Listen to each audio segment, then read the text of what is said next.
Bonjour les enfants, c'est papa. Bienvenue dans notre troisième podcast de la journée les enfants. Bienvenue à la clinique. Les enfants, j'ai un service à vous demander, un service très important. C'est de m'aider à faire parvenir ce message au ministre de la Communication, Monsieur René Emmanuel Sadi, parce que je tiens à ce que ce message lui parvienne aujourd'hui. Donc, si vous pouvez le partager au maximum pour qu'il lui arrive en bonne et due forme, sans que quelqu'un dénature mon message en route. Ok? Je voulais commencer par vous remercier, Monsieur le ministre Emmanuel Sadi. Je tenais à vous remercier pour votre communiqué, le dernier que vous avez sorti, relatif à l'affaire Martinez-Zogo. Et je tenais à vous remercier parce que je l'ai lu comme vous, ce communiqué. Je l'ai lu. Et comme je ne savais pas, je me demandais toujours comment c'est que je peux savoir que la pression que nous mettons ici a l'impact que nous voulons au niveau de chez vous là-bas, le gouvernement, M. Emmanuel Sadi. Quand je commençais à me demander, mais comment c'est que je vais faire pour savoir? Parce que travailler sans résultat, les enfants, c'est le sacerdoce, c'est compliqué. Hein? À un moment, on doit toujours avoir des petits éléments qui nous permettent de faire comprendre que l'autre nous écoute. Ce que nous disons avons de l'impact sur l'autre. On n'est plus dans le champ à bois, la caravane passe. Et le communiqué du ministre de la Communication, M. Emmanuel Sadi, est un communiqué qui m'a apporté toutes les réponses dont j'avais besoin. Des réponses sur savoir, est-ce que la pression qu'on met marche? Alors les enfants, pour ceux qui n'ont pas lu le communiqué, il s'agit d'un communiqué très sardinique, trempé dans l'huile de la sardine. Vous savez le genre de communiqué que quand tu tires comme ça, là, tu sors pour lire, tu te pousses toi-même à côté comme ça, là, pour que ça ne te touche pas. Avec le genre de communiqué là, communiqué purement sardinique, authentique, purement sardinique, un communiqué qui n'existe plus. Alors d'abord, M. Emmanuel Sadi, il fait comme les gens font souvent quand on ne leur a rien demandé. J'entends souvent les gens me demander que, vous avez vu plein de gens commencent leur vidéo par ça, c'est quand on ne leur a rien demandé, mais ils veulent parler d'un sujet. Donc ils créent d'abord un contexte dans lequel les gens lui ont demandé quelque chose. Beaucoup de gens viennent souvent écrire ici que, j'entends souvent les gens me dire que, j'ai discuté avec quelqu'un hier et je lui ai dit que, vous connaissez l'entrée en matière là, non? L'entrée en matière de quelqu'un qui s'apprête à mentir. Alors là, quand vous voyez le ministre de la Communication commencer à mentir, il faut savoir que vous le tenez par les bonbons. Ok les enfants? Allez, partagez. C'est important, j'ai pas le temps. Quand vous voyez un ministre qui commence à trembler, à faire les causes, que vous le tenez par les bonbons.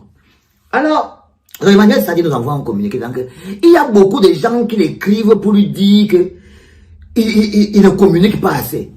Que le ministre de la Communication ne communique pas assez sur le cas Martinez-Zogo. Il voulait répondre à ces gens-là. Si quelqu'un d'entre vous a écrit au ministre Emmanuel Sadi pour lui dire que nous, on lui a demandé quelque chose, qu'il vienne pointer ici. Parce qu'il a en train de regarder cette vidéo, hein, les enfants. Vous savez très bien que la clinique a atteint une autre étape. C'est que là, maintenant, quand on parle à quelqu'un, je peux vous dire qu'en ce moment où je suis en train de parler, s'il n'est pas en train de regarder ça, il va regarder ça dans 5 minutes.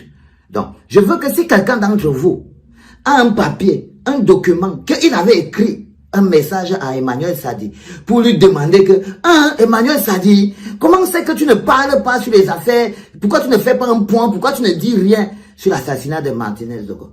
S'il y a quelqu'un parmi vous qui a écrit ce papier à Sadi, qu'il vienne pointer ici là, et qu'il vienne même avec la preuve qu'il a écrit. Mais comme je sais que personne parmi mes petits loups ne lui a écrit quoi que ce soit, ça veut dire que le bonhomme, déjà, il est entré donc dans la logique du mensonge. Et dès que vous voyez votre adversaire mentir, ça veut dire que vous l'avez mis sous pression. Dès que vous voyez votre adversaire mentir, ça veut dire que quoi que il veut vous faire paraître qu'il est tranquille, il est serein, il est en paix. Il n'est ni tranquille, ni serein, ni en paix. Ok? C'est pour ça que je voulais lui remercier. Donc, il n'y a personne qui lui a demandé quelque chose, il a décidé de mentir pour nous dire un autre message. Quand tu entends quelqu'un dire ça, c'est qu'en fait, il a un message qu'il veut faire passer.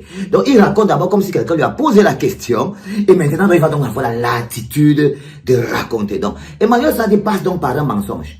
Il dit qu'il y a des gens qui demandent pourquoi le ministre de la Communication ne communique pas sur l'affaire Martinez-Zogo. Tu connais quoi sur l'affaire Martinez-Zogo? Si tu étais avec des gens qui ont fait la réunion pour Coinche Martinez-Zogo, tu viens communiquer. Nous, on préfère mieux écouter l'avocat. L'avocat. On va en foutre quoi avec le ministre de la Communication? Tu étais là.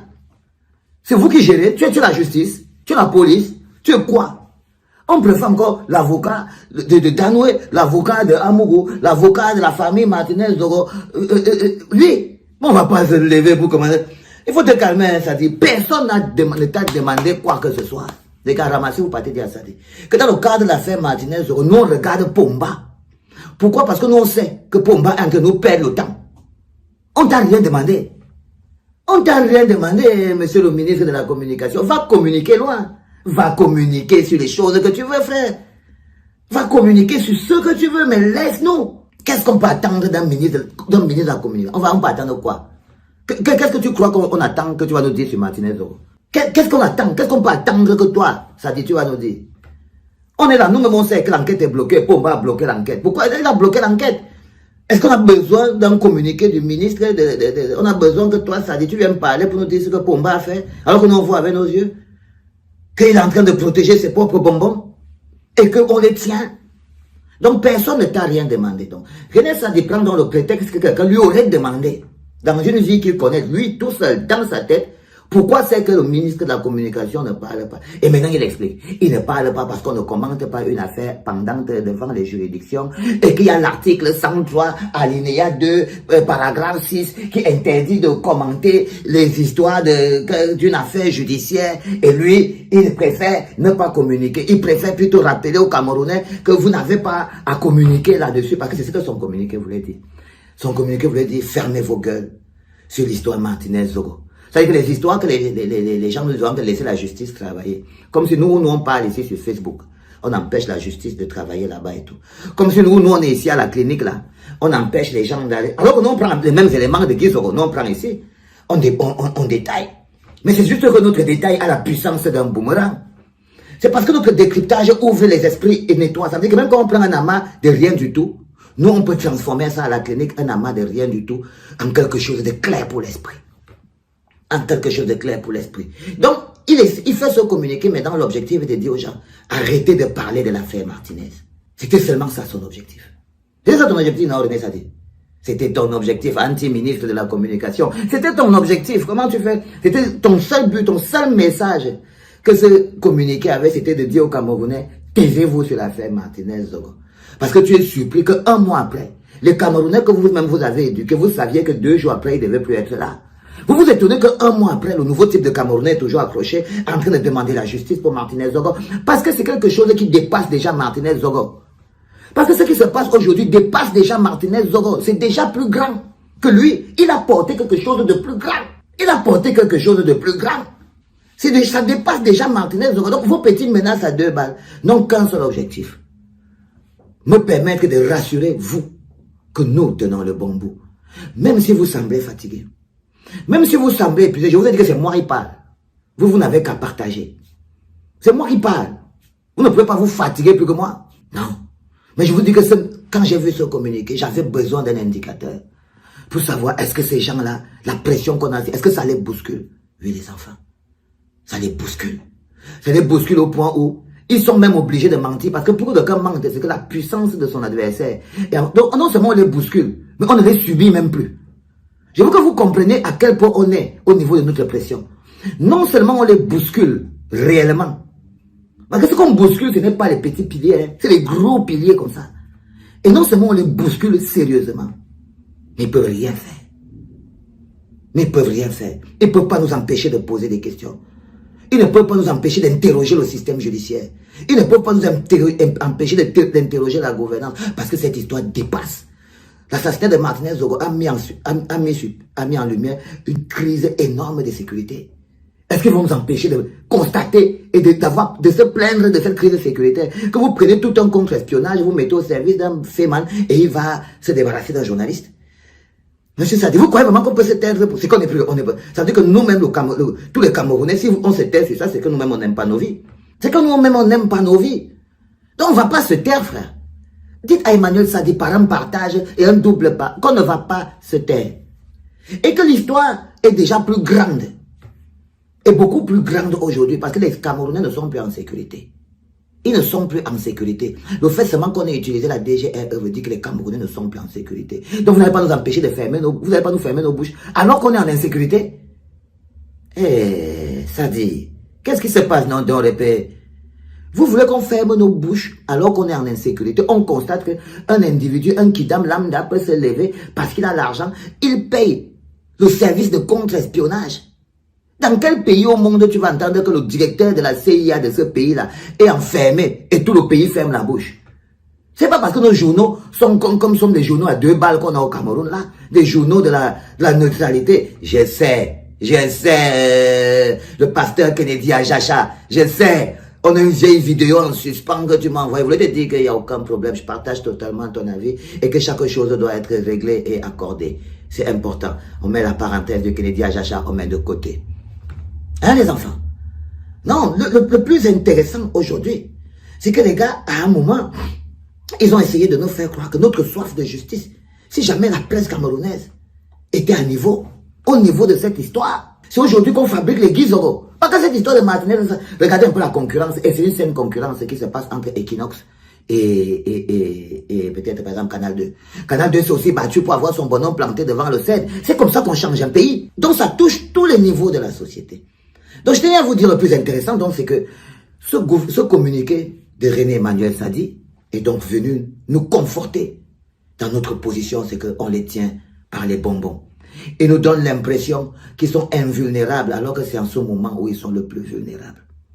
Si tu atteins cette vidéo à la 12e minute, c'est que tu vas donc écouter la proposition sur le concert. Je reprends. Je propose, j'ai une idée.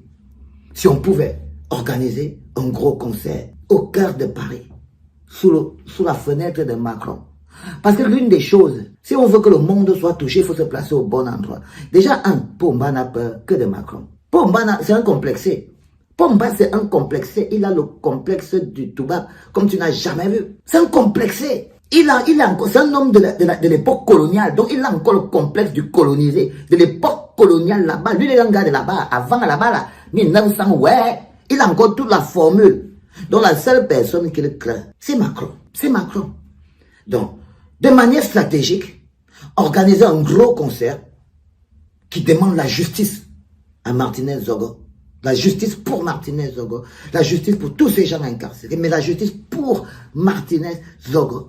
Qu'on ait une grosse affiche de Martinez Zogo placée devant le Bataclan, devant l'Olympia ou devant le Zénith de Paris. Seulement pour notre honneur, notre dignité, notre courage. Je reste sur cette proposition parce que l'organisation de cette grosse veillée sera un moment de pression énorme, mais ce sera aussi un moment qui va nous guérir de nos démons. Ce sera aussi un moment qui va nous guérir de nos démons. Là, en plein cœur de Paris. On peut le faire. On peut le faire. Mais, comme je vous dis, je n'ai pas beaucoup d'énergie pour alimenter les vautours. Et alimenter les vautours, c'est faire croire à quelques vautours, par exemple, que si moi je mets mon 1 franc pour organiser ce concert, les gens ils vont croire que c'est mon concert. Et tous les gens qui cherchent un moyen, des moyens de chute, vont profiter pour venir politiser, pour venir diviser, pour venir créer autre chose que l'indignation collective. Il y a même qui risquent de dire que non, moi je suis encore venu me faire de l'argent sur Martinez Zogo. Du coup, je ne peux pas prendre sur moi de dire j'organise et je commence à vous inviter. Venez, venez, venez, venez, venez. On commence à croire que c'est moi qui... Non, non, non, non, non, non, non, non. Je pense qu'on peut l'organiser autrement. On peut tous se mettre ensemble, tous l'organiser et tous décider ensemble comment c'est qu'on fait. Le process. Mais ce qui serait dangereux, c'est qu'on regarde ça et on se dit non. Que nos petites différences personnelles, les perceptions villageoises et jalouses, les perceptions hypocrites et ridicules viennent dépasser la grandeur des choses. Vous devez former un comité chargé d'organiser ce concert. Vous devez organiser une cotisation chargée de cotiser de quoi organiser ce concert. Et vous devez vous habiller tous le jour-là pour venir demander la justice. C'est ça un peuple. C'est ça un peuple. Tous unis dans la souffrance. Tous unis. Et imaginez-vous bien que si on dit par exemple que le concert c'est dans 3 semaines, c'est 3 semaines de torture qu'on vient de programmer à Pomba. Parce que quand on va communiquer, tous les groupes d'activistes là, vous deviez réfléchir là-dessus. Moi, de toutes les manières, faisons comme si je ne vous ai pas prononcé parce que vous portez la poisse. Donc, je vais quand même rester sur quelque chose de fondamental et ça c'est avec le peuple les gars. Et rien du tout. Notre âme a besoin d'exorciser cette soif de justice. Si on fait dans un mois, ça fait 1 mois de communication et de demandes de torture avec tous les artistes qui veulent participer peuvent participer. Je lance l'idée. On commence par lancer l'idée. Pour que quelqu'un n'ait pas l'impression que quelqu'un d'autre est venu essayer, vous commencez à nous chercher les faux problèmes là où il n'y a pas. Si vous avez compris quelque chose, faites votre proposition en bas. On va apprendre à fonctionner à visage découvert. Faites votre proposition en bas, faites-la inbox, faites-la dedans. Si vous voulez cotiser pour pouvoir organiser ce concert, vous rentrez dans le clan des producteurs, c'est-à-dire ceux qui veulent produire. Mais l'idée derrière, c'est de organiser une grosse veillée et créer notre soif de justice dans l'une des places les plus grandes au monde, celle de Paris. celle de Paris. Tout le monde vient là-bas pour pleurer sa souffrance. Les Ukrainiens, les Maliens, les Tchadiens, les Syriens, c'est la place des lamentations. Les enfants. Allez, remercie encore Emmanuel Sadi parce que maintenant je sais qu'on vous tient. Et je sais qu'on vous fait du sale. Et je sais qu'on vous fait du sale. Et on va continuer. Et on va continuer très très bien. Les enfants, il faut qu'on se décide très vite parce qu'il y a le temps qui passe. Allez, rendez-vous ce soir, maybe. J'en sais rien. C'était papa.